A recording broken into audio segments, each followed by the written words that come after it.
So, ladies and gentlemen, bad news on the doorstep for fans of sports in Canada, especially viewers of TSN of the what they call their golden era of the 1990s into the 2000s. The great journalist Alec J. Walling, who was a Canadian sports analyst and broadcaster for many years, has passed away. Now, also known as A.J. Walling, he was well known for his distinctive voice and opinionated commentary. He was the Atlantic Canadian sports reporter for TSN for a number of years, a position he held for nearly a decade. Alec J. Walling, TSN, Halifax. Perfect. He contributed to a regular sports column for the TSN webpage. It was heard each weekday morning on CIOE FM 97.5. He was also the founder and owner of CJQC FM in Liverpool, Nova Scotia. Now, born in Quebec City, beginning his career as a newspaper reporter in Quebec City in his early 20s. He soon moved into radio, and in 1972 he was in Halifax, where he began working for CHNS. He began the first full-time sports talk show there in 72 with a program that ran on Sunday nights from 10:30 p.m. until midnight. As the first full-time sports director for CHNS, his first major assignment was in Edmonton, Alberta, where he covered the Dartmouth Dairy Queen team, which was vying for that year for the national softball title. He also covered major sporting events, including the 72 Summit Series, where he was one of the first to talk to Paul Anderson, moments after his historical goal heard around the world. Now, Walling reported extensively on Atlantic University football for more than 20 years. Of course, the great maritime college squads that did so well in Gridiron. In 84, he was president and general manager of Western Broadcasting in Corner Brook, where he started CKWK 1340, an AM radio station now operating as CKXX FM. 3 years later, in 87, he became GM of the CGJ GL FM in Swift Current. While his family remained in Corner Brook, for several months he commuted 4,000 miles, 6,400 kilometers, between the two stations.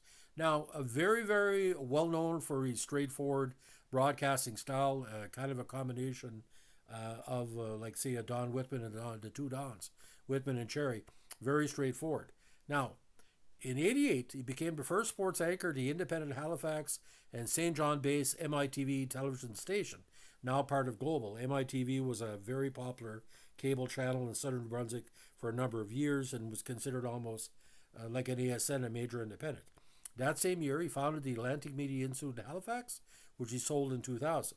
From 94 to 2000, he also had a one-hour sports talk show called A.J. Harv and Company on a Halifax community station television channel. He left the show upon his retirement. However, the retirement was short-lived. In Liverpool, he founded Queens County Community Radio, which first went on air in 2008 and received CRTC approval in 2009. In 2012, he sold his interest in the community. Now, in July 2015, Walling became the host of Cobequid Radio Society's CIOE FM Morning Drive show, broadcast live from Lower Sackville each weekday. Now, he was married to his beautiful wife, Kathleen Davis of Brooklyn, Nova Scotia, who unfortunately passed away in 2014. Now, he died again this month at the age of 77. Now, there were different positive presentations on his career on CBC, ATV, CTV, and TSN. There was a special recognition at the end of the TSN Jay Onright broadcast on the November 27th. While I will remember Alec J. Walling as such a mainstay of radio, and like most Maritimers, he knew how to cover sports in a way that put the athletes and the teams and the communities he covered first. Now, I'm not saying he was the first to do great on radio for a Maritimer, but he was a consistent voice, just like Paul Hollingsworth, just like Danny Gallivan was.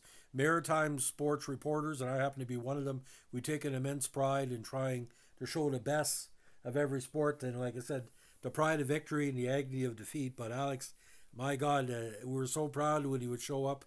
And because he wouldn't really fit the TSN mold, he wasn't a pretty boy. He wasn't like Michael Landsberg, full of bravado. What you saw is what you get. But what he did, to me, in my personal opinion, what he's done for university sports in coverage on the Maritime, especially football, will never be forgotten. forgotten. So signing off, as we say, Alex J. Walling was a hero to us all. If you're listening to this and maybe hearing him for the first time, check out some of his YouTube events that he covered.